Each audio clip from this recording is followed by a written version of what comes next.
पढ़ रहे हैं क्लास 7 का प्राणियों में पोषण, प्राणियों में पोषण, ठीक है, प्राणियों में पोषण। पहले चैप्टर में हम लोग क्या पढ़े थे? पादपों में पोषण।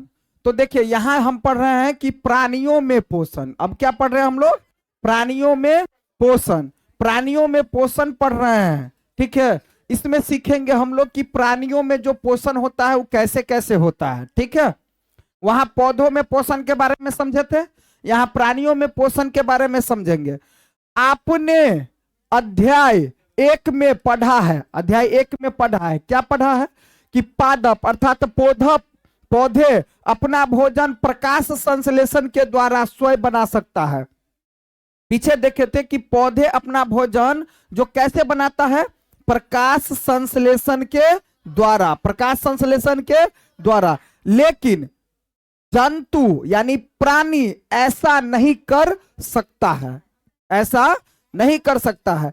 प्राणी अपना भोजन प्रत्यक्ष अथवा परोक्ष रूप से पौधे से प्राप्त करते हैं। प्राणी अपना भोजन किससे प्राप्त करते हैं? पौधे से प्राप्त करते हैं, प्रत्यक्ष रूप से हो या परोक्ष रूप से हो, ठीक है। कुछ प्राणी सीधे ही पौधों का भक्षण करते हैं। कुछ प्राणी जो होता है पौधों का सीधा भक्षण करता है। सीधा भक्षण का मतलब क्या हुआ कि जैसे सीधा डायरेक्ट पौधे को खा लेता है ना। जबकि कई अन्य उन जंतुओं को अपना आहार बनाते हैं जो पौधे खाते हैं। मतलब क्या हुआ बात? जैसे कुछ प्राणी जो होता है, कुछ जंतु जो होता है, जैसे मान लो यहां पर घास भूसा है ना जी, घास लगल है, हरा हरा लगा है ना। अब बकरी आएगा, मुर्गा या कुछ ऐसा जीव जंतु सब आएगा और वो डायरेक्ट क्या करेगा? ये घास को भक्षण कर देगा। लेकिन फिर क्या होगा? कोई ऐसा जंतु आएगा, जैसे हिरन अगर घास को डायरेक्ट खाया तो शेर हिरन को खा लेगा। तो वो भी क्या खाया? शेर क्या खाया? पेड़ पौधा भी, क्योंकि पेड़ पौधा तो खाया लेकिन डायरेक्ट पेड़ पौधा नहीं खाया, बल्कि हिरन ने जो पेड़ पौधा खाया उस हिरन को शेर खा गया। बात समझ में आया है ना। तो कुछ जीव जंतु क्या होता है, कुछ जंतु क्या होता है? डायरेक्ट पेड़ पौधा का भक्षण करता है। लेकिन कुछ अन्य जंतु जो होते हैं है ना, जंतुओं को यानी कुछ अन्य उन जंतुओं को अपना आहार बनाते हैं जो पौधे को खाते हैं। तो पौधे को कौन खाया? हिरन। हिरन को कौन खा लिया? शेर, ठीक है।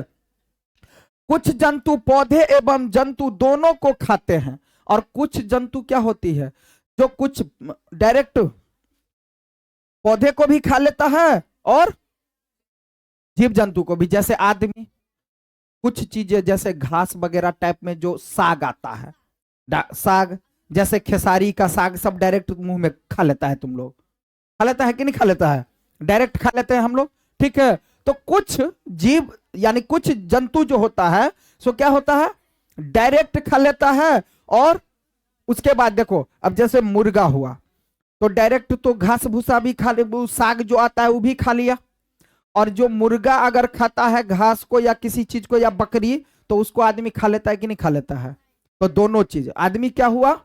दोनों तरह का। डायरेक्ट पौधा भी तोड़ करके खा लेते हैं, जैसे आम का पौधा तोड़ करके खा लेते हैं, और भी कई प्रकार की चीजें तोड़ करके खाते हैं ना भाई आदमी, है ना। और क्या करते हैं? जो पेड़ पौधा खाता है उस जंतु को भी आदमी खा लेता है, ठीक है। तो कुछ ऐसे होते हैं जो पौधे को भी खाते हैं और जंतु दोनों को खाते हैं।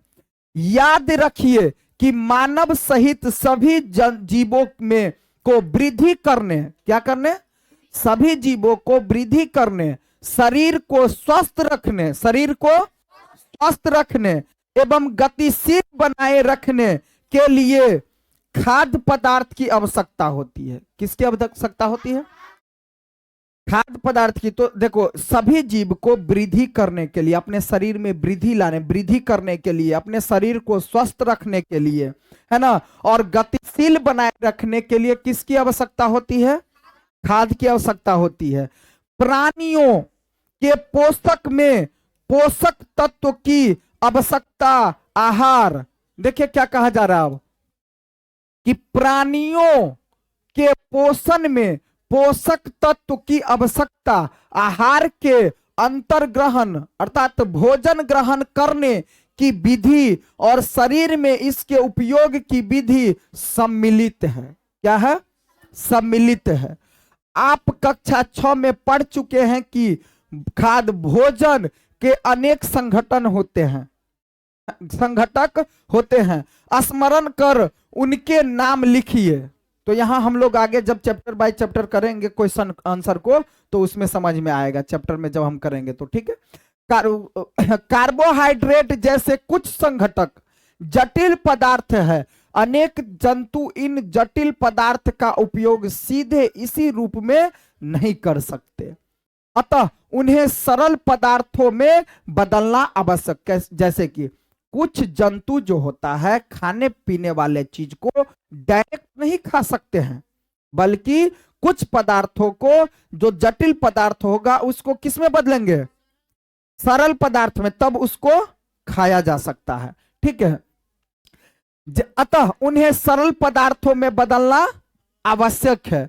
जैसा निम्न आरेख द्वारा दिखाया गया, जटिल खाद्य पदार्थ का सरल पदार्थों में जटिल, जैसे देखो ये जटिल पदार्थ है, जटिल पदार्थ को क्या किए हम?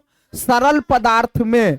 जटिल पदार्थ को क्या हुआ है? पहले सरल पदार्थ बनाएगा और तब जाकर के उसको खाया जाएगा। तो क्या कह रहा है कि जटिल खाद्य पदार्थों का सरल पदार्थों में परिवर्तित होना या टूटना विखंडन कहलाता है। तो पूछेगा विखंडन किसे कहते हैं? तो जटिल पदार्थों को सरल पदार्थों में परिवर्तित करना या टूटना क्या कहलाता है? विखंडन कहलाता है। समझ में आया है ना? तथा इस प्रक्रम को पाचन कहते हैं। इस प्रक्रम को क्या कहते हैं? पाचन कहते हैं। अब देखिए, खाद्य अंतर्ग्रहण की अलग अलग विधियां, ठीक है। भोजन के अंतर्ग्रहण की विधि अलग अलग जीवों में अलग अलग होती है। तो बात सही है, जैसे अभी देखे है ना, अलग अलग जीवों में भोजन जो करते हैं तो अलग अलग विधि। जैसे कोई जंतु जो होता है क्या करता है? भोजन को डायरेक्ट निगल लेता है, कोई भोजन चूस चूस करके खाता है, कोई काट करके तोड़ करके खाता है ना। तो कहने का मतलब यह है, तो अलग अलग जीवों में अलग अलग होती है। मधुमक्खी एवं मरमर पक्षी यानी हमिंग बर्ड पौधे का मकरंद चूसते हैं। पौधे का क्या चूसते हैं? मकरंद चूसते हैं, है ना। मानव एवं कुछ अन्य जंतु में शिशु माँ का दूध पीते हैं, है ना। मानव हो माँ का दूध पीते हैं ना भाई, मानव या कुछ जंतु जो होता है माँ का दूध, जैसे बकरी वगैरह हुआ, आदमी हुआ, गाय बैल भैंस हुआ, वो दूध पीता है ना जी, दूध पीता है जो अपनी माँ का दूध पीता है। ठीक है। अजगर जैसे, अब अजगर क्या करता है? अजगर सर्प, सर्प मतलब सांप, अजगर सर्प, है ना। वंश के प्राणी अपने शिकार को समूचा ही निगल जाता है। अब अजगर क्या करेगा? वो चूसेगा, वो तोड़ेगा, वो काटेगा, वो डायरेक्ट घोट जाएगा, है ना। बात समझ में आया? वंश प्राणी अपने शिकार को समूचा ही निगल जाता है। कुछ जलीय प्राणी कुछ पानी में रहने वाला, जैसे तालाब नदी इत्यादि में जो रहता है, तो कुछ जलीय प्राणी अपने आसपास पानी में तैरते हुए खाद्य कणों को छानकर उनका भक्षण करते हैं। जैसे कुछ होता है, कुछ जैसे सांप कीड़ा या कई प्रकार का जो रहता है अंदर में जलीय जीव में, वो क्या करता है? जो अपने खाने वाले चीज को पानी में जैसे रहेगा तो वो क्या करेगा?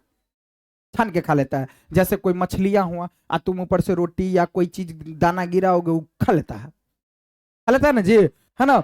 आगे क्या है?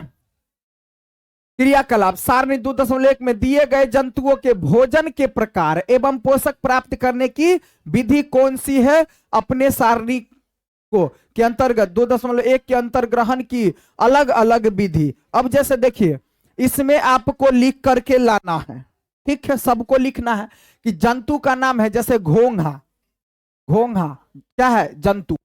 घोंघा का आहार क्या है? मतलब घोंघा क्या खाता है? और कैसे खाता है, चूसता है कि काट करके खाता है कि निगल जाता है, कैसे? चींटी, चील, मरमर पक्षी, जू, मच्छर, तितली, मक्खी इत्यादि वगैरह। इसमें जिसका जो आहार है, भोजन, वो लिखना है।